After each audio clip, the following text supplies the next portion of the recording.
You have a beginning, आपका एक आगाज है जब आप पैदा हुए। आपका सबब क्या है, आपका कॉज क्या है, आपके पेरेंट्स, राइट? उनका कॉज उनके पेरेंट्स, उनका कॉज उनके पेरेंट्स, और ऐसे चलते रहिए पीछे तक के।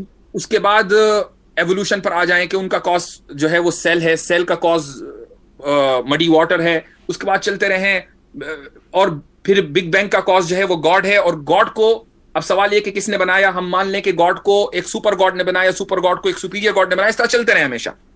ये काम इन्फिनिटी तक चलता रहेगा। तो मैं और आप क्या कभी मौजूद हो सकते थे अगर ये सिलसिला चलता रहे? नहीं सर, नहीं हो सकता। ये भी तो हो सकता है कि इस यूनिवर्स को बनने के लिए जो भी चीज जरूरी थी, या जो सिंगुलैरिटी का जो बिग बैंग है, जिसमें कहा जाता है कि सारा जितना भी आज यूनिवर्स एग्जिस्ट करता है वो कहीं एक टाइम पे एक सिंगुलैरिटी में मौजूद था, सारा इकट्ठा। सही सर, वो भी तो हमेशा से हो सकता है। गॉड हमेशा से ऐसा कैसे, मतलब ये क्यों जरूरी है सर कि गॉड ही हमेशा से? कलाम कॉस्मोलॉजिकल आर्ग्यूमेंट पढ़ा है? नहीं सर। ओके, अगर आप बताना चाहें बता दीजिए सर। हाँ, अच्छा बता देता हूँ। अच्छा है, तो कलाम कॉस्मोलॉजिकल आर्ग्यूमेंट जो है बहुत मशहूर है और बहुत से लोग उसको तोड़ने की कोशिश करते हैं, लेकिन मेरी नजर में अभी तक कोई कामयाब कोशिश नहीं हुई है। अच्छा।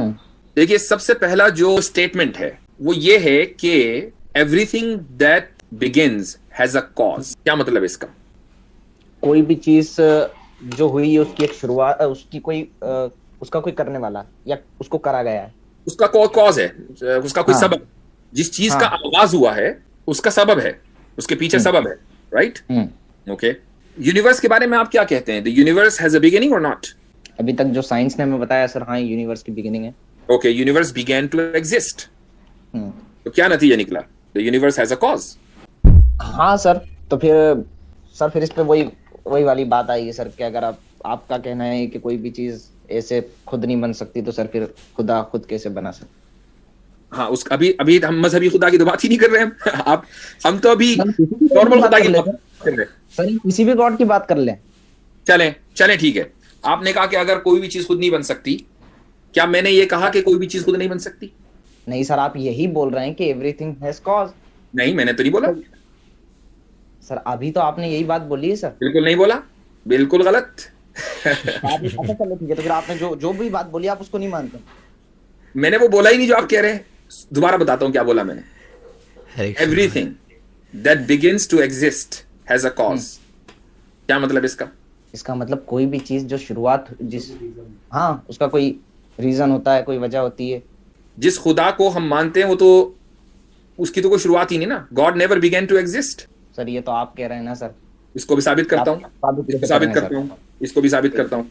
बढ़िया, आप बोल दीजिए। आप सारे आर्ग्यूमेंट्स में लिख लूंगा, सही रहेगा। मैं एक बार देख लूंगा। एक पर्सनल सवाल करता हूँ। ठीक है सर। गर्लफ्रेंड है? नहीं है सर। इंडिया में रहता हूँ सर। अरे, अब आपको क्या प्रॉब्लम है? मजहब की रिस्ट्रिक्शन तो है नहीं, आराम से रखो। यानी अगर मजहब से निकलने के बाद भी गर्लफ्रेंड ना हो तो क्या फायदा फिर ऐसे चीज बनने का?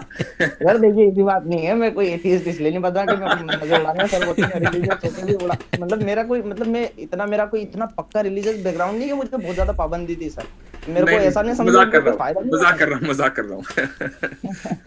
चले, मैंने इसलिए पूछा है कि मैं एक मिसाल देने वाला था गर्लफ्रेंड की। मान लीजिए, चलो अभी नहीं है गर्लफ्रेंड, कल को आपकी कोई गर्लफ्रेंड हो।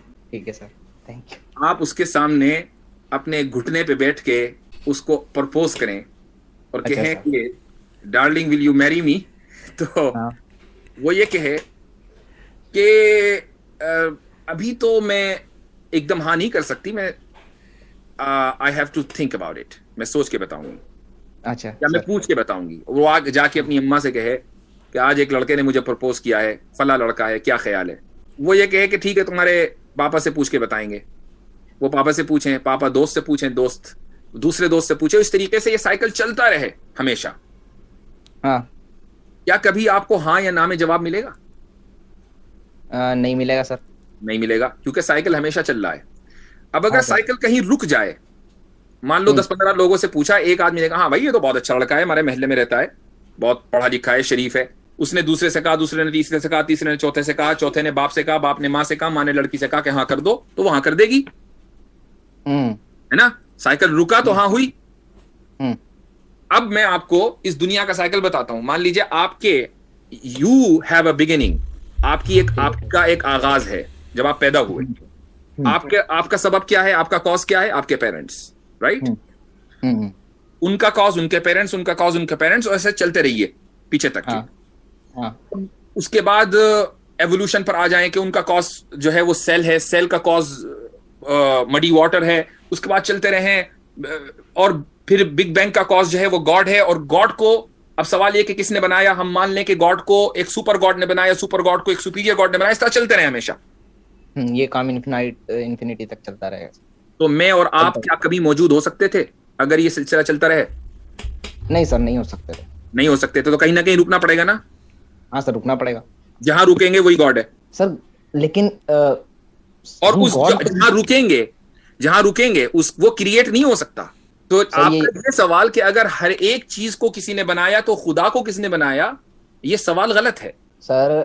सिर्फ गॉड पे क्यों जाके रुके? ये भी तो हो सकता है कि इस यूनिवर्स को बनने के लिए जो भी चीज जरूरी थी, या जो सिंगुलैरिटी का जो बिग बैंग है, जिसमें कहा जाता है कि सारा जितना भी आज यूनिवर्स एग्जिस्ट करता है वो कहीं एक टाइम पे एक सिंगुलैरिटी में मौजूद था, सारा इकट्ठा। सही सर, वो भी तो हमेशा से हो सकता है। गॉड हमेशा से ऐसा कैसे, मतलब ये क्यों जरूरी है सर कि गॉड ही हमेशा से? नहीं, आप वो तो चलो गॉड ना कहो, आप किसी ना किसी सबब को आप इटर्नल मान रहे हैं ना, ठीक है, ना कहो गॉड्स को। हाँ, आप तो हाँ सर, कॉज को आप इटर्नल मान रहे हैं ना। हाँ सर, ये सही है, ये बिल्कुल सही है कि कोई ना कोई चीज तो थी जो इटर्नल है, जो इटर्नल है, जिसको किसी ने नहीं बनाया, राइट? हाँ हाँ, मान लिया। हाँ सर। अच्छा, अब मैं आपसे एक सवाल करता हूं। उस सवाल ये है कि सूरज की जो रोशनी है उसका सबब क्या है? सूरज की रोशनी? हाँ सर, सूरज के अंदर बहुत सारी गैसेस हैं जो, मतलब सर क्योंकि आप ये कह रहे हैं आसान जवाब में कि खुद सूरज ही है। हाँ सर, कह सकते हैं खुद सूरज ही सबब है ना सूरज की रोशनी का। हाँ, खुद ही है, सूरज ही है। अच्छा, ये सूरज जो है वो कब से रोशनी दे रहा है? सर, सूरज को बने हुए अगर 3.5 बिलियन साल अर्थ को हो गए तो सर हो गए होंगे 8 बिलियन साल शायद, पता नहीं, मुझे अच्छे से नहीं पता इस बारे में। चले 8 बिलियन साल सूरज को बने हुए, और 8 बिलियन साल से ही सूरज रोशनी दे रहा है ना? हाँ सर। ओके, ऐसे भी तो हो सकता था कि सूरज बन गया 8 बिलियन साल पहले, और उसके बाद उसने सोचा कि यार 4 बिलियन साल आराम करते हैं, 4 बिलियन साल के बाद देंगे रोशनी, खामखाई अभी जरूरत है नहीं। पॉसिबल है? नहीं सर, ये पॉसिबल नहीं। क्यों?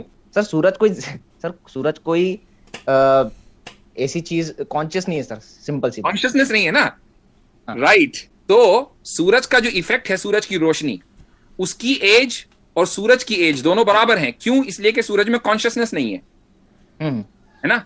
अब मुझे बताइए कि इस कायनात का जो सबब है, जिसको आप गॉड मानने को तैयार नहीं है, आप उसको इटर्नल मान रहे हैं, और कायनात को आप इटर्नल नहीं मान रहे हैं। अब या तो आप उस कॉज में ये कहें कि कॉन्शियसनेस है, या कहें कि कॉन्शियसनेस नहीं है। अगर कॉन्शियसनेस नहीं है तो फिर मैं भी इटर्नल, आप भी इटर्नल, जिस तरीके से वो प्राइम कॉज इटर्नल। और अगर कॉन्शियसनेस है तो उसने एक मौके पर आकर ये इरादा किया कि अब मैं कायनात को बनाऊंगा, इसलिए कायनात इटर्नल नहीं है और वो इटर्नल है। बताइए कौन सा ऑप्शन लेंगे?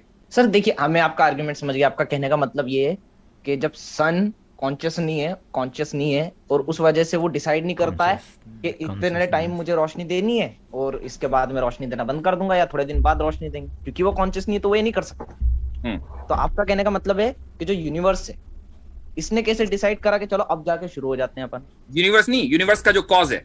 हाँ, यही आप कहना चाह रहे हैं ना कि जब यूनिवर्स बना, या मतलब जैसे उसकी शुरुआत हुई, तो वो कैसे डिसाइड किया गया कि चलो अब यूनिवर्स की शुरुआत कर देते? क्योंकि यूनिवर्स जो है वो इटर्नल नहीं है और उसका कॉज इटर्नल मान रहे हैं हम, राइट? हाँ, यूनिवर्स उसका कॉज कब उसका सोचा कि चलो अब इसको शुरू कर देते हैं या यूनिवर्स बना देते हैं? क्योंकि यूनिवर्स तो इटर्नल नहीं है, लेकिन उसका कॉज इटर्नल हम मानते हैं। कॉज इटर्नल है और वो कॉन्शियसनेस उसमें भी नहीं है आपके मुताबिक। तो अब मुझे बताइए डिसाइड कब किया और क्यों किया? सर देखिए, बिग बैंग थ्योरी जहां तक मुझे शायद पता है, मैंने उतने अच्छे से अभी तक उसको नहीं पढ़ी है, लेकिन जितना मुझे पता है उसमें according to big bang theory कुछ ऐसे रिएक्शंस हुए थे जिसकी वजह से वो चीज बिग बैंग हुआ था। मतलब लेकिन उसके पीछे कॉज था ना? बता दीजिए वो क्या कैसे बिग बैंग? मैं कहता हूँ रिएक्शन हुआ, एक्शन हुआ, इंटरेक्शन हुआ, सारे हो गए, लेकिन था तो उसके पीछे कॉज ही ना। वो कॉज तो मान लिया ऑलरेडी। सर हम लेकिन उसको कॉन्शियस नहीं मान रहे हैं ना सर। राइट, हम उसको कॉन्शियस नहीं मान रहे। अब अचानक जो है देखिए, बिग बैंग कोई चीज तो है नहीं, या बिग बैंग किसी आदमी का नाम है? बिग बैंग इवेंट है सर। बिग बैंग तो एक इवेंट है, उस इवेंट के पीछे कोई कॉज है, उस कॉज ने वो इवेंट किया। हाँ ठीक है, इवेंट खुद से तो नहीं होगा, इवेंट कोई करेगा ना, तो कॉज ने इवेंट किया। अब सवाल ये है कि जब कॉज में कॉन्शियसनेस नहीं है तो उसने ये क्यों डिसाइड किया कि मैं 14 बिलियन साल पहले ही क्यों डिसाइड किया कि मैं ये इवेंट करूं? जब से कॉज है तब से इवेंट क्यों नहीं हो रहा है? जितनी एज कॉज की उतनी एज इवेंट की, जबकि कॉज इटर्नल है तो फिर इवेंट भी इटर्नल होना चाहिए, ये यूनिवर्स भी इटर्नल होनी चाहिए। सर उसका जवाब है, लेकिन सर क्योंकि मुझे शायद उसके मतलब मुझे पता नहीं है वो, क्योंकि बिग बैंग मतलब उसका जवाब दिया जाता है कि शायद जो सिंगुलैरिटी थी उसमें शायद बहुत ज्यादा मैटर्स और एंटी मैटर थे सालों से, लेकिन फिर एक टाइम पे मैटर खत्म हो गया शायद, सॉरी एंटी मैटर खत्म हो गया, ऐसा कुछ मुझे पता नहीं उस बारे में। ठीक, इस चीज तो यानी यूनिवर्स का कोई सबब नहीं था। सबब को हिंदी में क्या कहते हैं सर? कॉज नहीं था। अच्छा, नहीं सर, कॉज तो उसका था। कॉज तो था, तो फिर जब कॉज था तो वो कॉज ही तो इवेंट करेगा ना भाई। अब आप देखें हो क्या रहा है, आप मुझे बता रहे हैं कि ऐसे हुआ, यानी मिसाल के तौर पर मैंने पूछा कि घर में आग किसने लगाई? आपने कहा कि असल में आग यहां से चली और उसके बाद फर्नीचर में लगी, फर्नीचर के बाद दीवारों में लगी, उसके बाद छत में लग गई। मैं पूछ रहा हूं, मैंने कहा भाई लगाई किसने? आप फिर मुझे वही जवाब दें कि यहां से चली वहां पहुंच गई। आप मुझे इवेंट की डिटेल बता रहे हैं कि मैटर था, एंटी मैटर था, रिएक्शन हो गया, इंटरेक्शन हो गया। मैं कह रहा हूं किया किसने, और आप मान रहे हैं कि कोई ना कोई है, सबब है।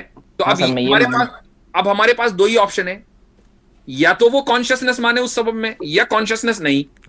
कॉन्शियसनेस नहीं मानेंगे तो मानिए फिर यूनिवर्स इटर्नल है, जिस तरह सूरज की रोशनी और सूरज की उम्र एक है। यूनिवर्स को तो इटर्नल नहीं माना जा सकता, क्योंकि नहीं माना जा सकता। कॉज को इटर्नल आप मान चुके हैं ऑलरेडी। हाँ, तो अब मुझे बताएं कि कैसे इस डिलेमा से निकलेंगे। सर मैं आपका ये वाला आर्ग्यूमेंट लिख लेता हूँ, और इसका शायद मैं आगे जाके आपको जवाब भी दे सकता हूँ। अभी शायद मैं इसका जवाब नहीं दे सकता, क्योंकि मुझे इसके बारे में फिर बिग बैंग में इसके लिए पढ़ना पड़ेगा, तब अब शायद मैं इसका जवाब चले। क्योंकि जो आपको ये आर्ग्यूमेंट ऐसा लग रहा है कि जिसका आपके पास जवाब नहीं है ना? नहीं सर, इसका जवाब मेरे पास अभी मौजूद नहीं। मेरा मानना है कि इसका जवाब मैं ये नहीं कह रहा हूँ कि इसका जवाब दुनिया में मौजूद नहीं है, मैं कह रहा हूँ आपके पास इसका जवाब अभी मौजूद नहीं है।